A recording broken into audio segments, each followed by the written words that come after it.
Good morning. For this question and answer session, please use the chat facility to ask your questions, and that'll be should be at the right hand side of your panel. Our first question this morning was to Eilish Kelly. Morning, Eilish.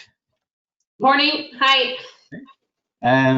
Do you see opportunities for enabling and disruptive technologies in Northern Ireland water future supply chains, such as the use of advanced sensors, drones, 3D printing on site, machine learning and artificial intelligence, etc.?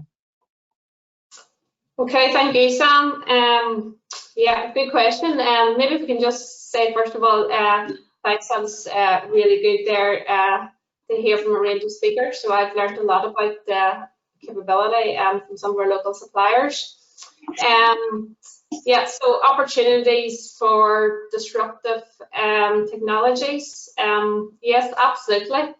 In terms of, suppose, artificial intelligence, lots of opportunities there for NI Water and I'm sure other water utilities. Asset performance, obviously, so understanding how our assets are performing.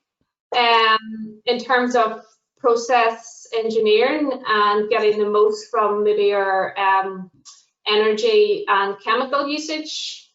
In terms of pumps as well and how our pumps are performing, identification of failure in that. And then also, suppose, networks analysis, having the right tools there to make the right decisions at the right time.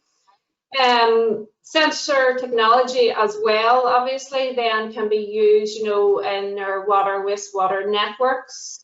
Suppose ultimately so we can make the right decisions at the right time and ultimately drive a better customer service. So absolutely, yes, there's lots of opportunities there. Okay, and have you a mechanism then for companies to introduce these technologies and products and services to your tier 1, 2 and 3 contractors? Yes, so suppose firstly, I think I called out in the slides there, our website. So firstly, you need to understand who our tier 1, tier 2 and tier 3 suppliers are. So please just go onto our website, niwater.com/procurement, and you'll see a list of our suppliers there. Yes, so in terms of reaching out to those, also on my slide I talked about a supplier day being organised in February 21. So at that day we plan to have many of our tier 1s there with a stand of their own, where other organisations can talk to them, reach out to them, and talk about, suppose, the subcontracting opportunities. Also, at that supplier day, our tier 2s, 3s will be there. Our supplier days are perfect days for, suppose, engaging with others, and we will have breakout sessions to allow that to happen. And then obviously, yeah, you can contact us directly through our web, sourcing@niwater.com. You can go onto our website. We've got an innovation section on our website, and you can submit your innovative proposal. So we can take that up and we can share that with our tier 1 suppliers as well. That's good. And is there a way to register for that suppliers day at the minute? So this suppliers day, obviously, it's virtual. It's the first of this kind. So we're very excited about the challenge. We will be sending out a link to register with the marketing material. But just to ensure no one is missed on that, please contact us at sourcing@niwater.com either. But yeah, there'll be lots of marketing material coming out in due course on that. Okay, that's great. Thanks very much, Eilish. Question coming in here for Leila. Leila, what are the market drivers at the minute for the water sector, both in the UK and internationally?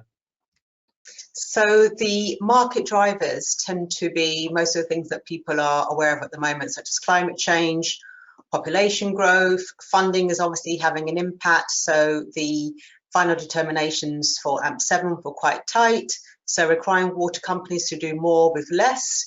I think Scottish Water has just had its strategic price controls release, which is an increase on the money that they've had previously. But it tends to be also around digital solutions. Obviously, with COVID-19, water companies are having to really sort of ramp up their digital strategies. So that's driving a lot of solutions and innovations in the water sector as well. That's great, thank you. There's one here for Ruth coming through. Big question. Where do you see the role for the water sector in delivering the green recovery and opportunities for net zero carbon economy? Yeah, so I think the water sector as a whole, we really do use an awful lot of electricity, but we have a massive impact on the environment, so chemicals to deliver our processes as well as doing our capital investment programs. So the water sector has a huge role in helping drive us towards that net zero carbon economy. Then, you know, very much similar to Northern Irish Water, Scottish Water have also got a route map towards that net zero by 2040, I think it is. So we have those route maps, and it's going beyond the operational. We're looking at the capital investment as well. So I think the water sector really can drive us towards that. And I think organisations like the Water Test Network, by providing testing facilities and encouraging people to bring new technologies into the water sector in order to help us progress towards that net zero, I think there's a way for us to encourage not just ourselves but our supply chain as well to move towards a green recovery and net zero economy. Thank you. Yes, at InvestNI we are seeing an increased request for companies to become to put in roadmaps for to be carbon zero, because the large contracts, especially in GB, are asking what is your carbon footprint. So there is support available from InvestNI to help companies do that. There's a question here now for Beverly. What are the main benefits of working on a collaborative basis? I think the value sounds well established, that when we move out of our silos, we can move smarter and faster when we merge our knowledge and our energies, really. I think idea sharing helps us think in new ways. I would say, though, I think we need to be very clear in what our common goal is, what we're actually collaborating on, or at the very least, what's the shared vision. Otherwise, as they say in America, it can just be co-blaboration, so we don't want that. At an organizational level, I think networks are more powerful than organizations that operate on their own, which is why we have agreements with Lilla's group and with Ruth's group. The Water Council also was a founding member of the Global Water Tech Hub Alliance, which had, like its name suggests, a global reach, and that helps connect technology solutions to the places where the water challenges are in various parts of the world, as well as offering inroads into new markets for our respective companies. I think getting down to the company level, working together makes a lot of sense. It can be very specific, for example, to pitch for a bigger project. I know in Europe there are sometimes requirements for different areas, countries to work together. You can fill knowledge and skill gaps. Perhaps also apply for grants, and maybe the most valuable is the actual process of collaboration. You know, when companies get together and they can mix their competencies and know-how, I think you can come up with a really new and innovative end solution. So I think there's only upsides for collaboration. And do you think Northern companies can avail of these emerging opportunities, especially in international? Well, from my conversations with you, Sam, I know, and I think today as well, I've learned a lot, as Eilish says, that the low carbon sector here is really quite impressive. It's, you know, a world-class cluster, so why not? From my own personal experience, just before I left Milwaukee in 2017, I worked with EPAS. They work in fats, oil and grease. They're based out of Newry. They actually established operations in the Global Water Centre. They're doing really well. Last year, actually, as their business grew, they moved to bigger premises outside Chicago. So that's one success story that I've sort of been keeping an eye on. But I would say that it's not by accident that certain firms are successful and others perhaps not so successful. I think foundational work is really important. I recently spoke to the Camlin Group, which is, of course, one of a very successful Northern Ireland company operating all over the world. They recently got in touch with me via InvestNI. They have expertise that can be competently applied to the water sector, and they're really at the stage of researching areas where they could best fit. So although it's really early stages, as part of their research, I was able to make introductions to a head of a utility group of 24 utilities in southeastern Wisconsin, and also through my connections in Spain with the Catalan Water Partnership and the Water Alliance in the Netherlands. So I think from today, I hope that I'll get to meet more Northern Ireland companies as they consider expansion into the US, or indeed anywhere that we have our collaborative networks. Thank you. Another question here for Leila. As we need to grow this industry, if there are young people interested in a career in the water and wastewater sector, what advice would you give them on how to start? That's a very good question. I think it can be difficult unless they know people who are necessarily working in the sector. One of the things that they could do is go to the Institute of Water's website. So they're an organisation that we do work closely with. They have a young water professionals network. So they can contact them and maybe get involved in some of their events. At British Water, we also organise events. So I mentioned the Women on Water campaign that we run. The recording of that event is on our website, so people can kind of see the sorts of topics that are discussed in the water industry.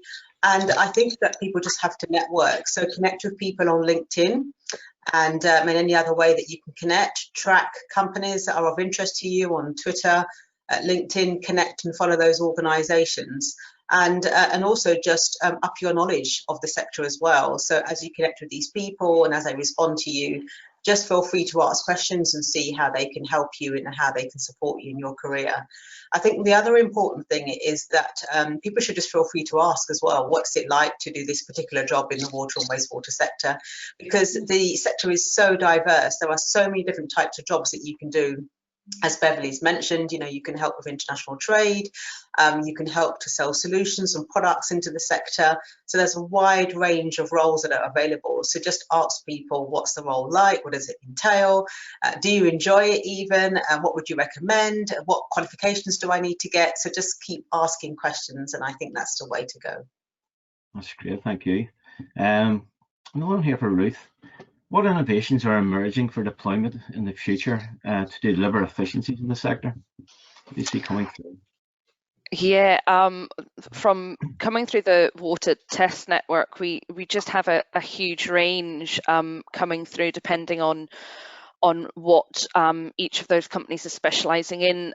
One of the popular ones we're getting is, or we're seeing more of, is automatic monitoring of pollutants, so it can be done remotely, especially with COVID.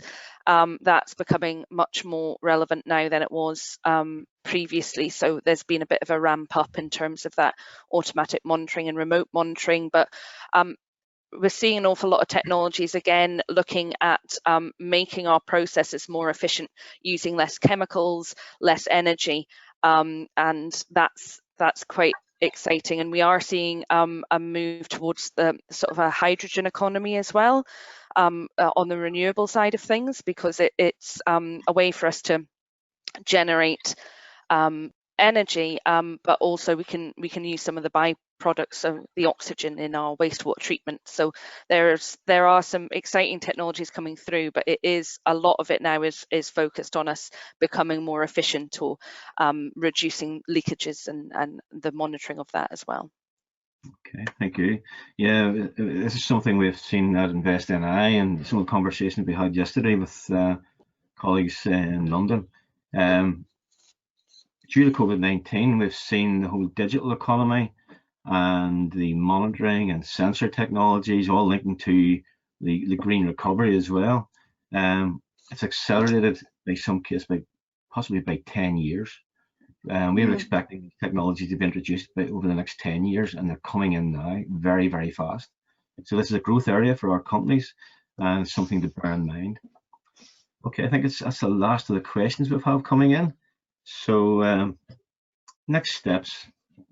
As you've heard this morning from our speakers, the water and wastewater industry is a growth sector of the economy.